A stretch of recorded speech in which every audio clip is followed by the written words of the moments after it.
जो प्रधानमंत्री जी ने कहा है कि इस घटना के अपराधियों को धरती के अंतिम छोर तक ढूंढकर दंडित किया जाएगा और दंड ऐसा होगा जिसका कोई पूर्व का उदाहरण नहीं होगा, यानी अभूतपूर्व दंड दिया जाएगा। और ये वो लोग हैं जिन्होंने जीती हुई बाजी, जंग के मैदान पे जीती हुई सेना को कूटनीति के टेबल पर हारने पे मजबूर किया है। मैं कांग्रेस को याद दिलाना चाहता हूं, आप कहते हो कि हमारा वायुसेना का जो जहाज है वो खिलौने की तरह है। हां, मैं कांग्रेस पार्टी को याद दिलाना चाहता हूं 26/11 के हमले के बाद वायुसेना कार्रवाई के लिए तैयार थी और उस समय वायुसेना अध्यक्ष फौली होमी मेजर साहब ने 2016 में अपने संस्मरण में लिखा है कि मनमोहन सिंह सरकार ने अनुमति नहीं दी। आपने वायुसेना के युद्धक विमानों को खिलौने की तरह रखा था, मगर मोदी जी की सरकार सेना के हर साजो सामान को उचित प्रभावी कूटनीतिक घेराबंदी के बाद रणनीतिक प्रयोग के लिए रख रही है।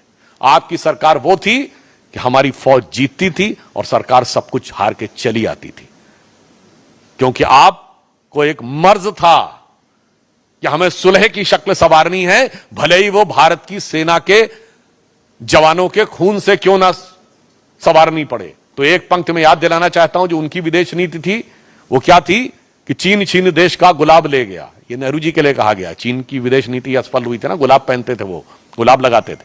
चीन छीन देश का गुलाब ले गया और ताशकंद में वतन का लाल सो गया, और ये सुलह की शक्ल को संवारते रहे, जीतने के बाद बाजी हारते रहे। मगर अब सरकार वो है जो जंग और कूटनीति के मैदान दोनों के ऊपर प्रभावी उत्तर देने के लिए तैयार और कृत संकल्पित खड़ी हुई है। फिर भी मैं कांग्रेस पार्टी से अनुरोध करूंगा कि कृपया इस संवेदनशील समय में सेना का मनोबल गिराने और राष्ट्र का मनोबल गिराने की हरकतों से बाज आए। धन्यवाद। मित्रों, प्रश्न सादर आमंत्रित है रविकांत राय।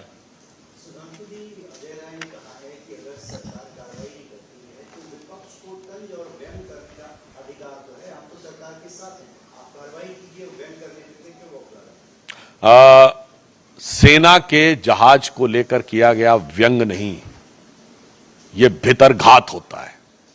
मैं विनम्रता और दृढ़ता से कहना चाहता हूं, कभी भी युद्ध या युद्ध के समकक्ष स्थिति में बताएं जब हमारी पार्टी ने विपक्ष में रहते हुए कांग्रेस पर कोई व्यंग या तंज किया हो। और मैं पूछ रहा हूं, इतने अधीर क्यों हो रहे हैं भाई? अभी कितना वक्त गुजर गया है और इनकी पार्टी 26/11 के हमले के मात्र 9 महीने बाद जुलाई 2010 में शर्मल शेख में पाकिस्तान से ज्वाइंट डिक्लेरेशन साइन करती है, जिसमें बलूचिस्तान भी हिस्सा होता है, और कहते हैं कि टेरर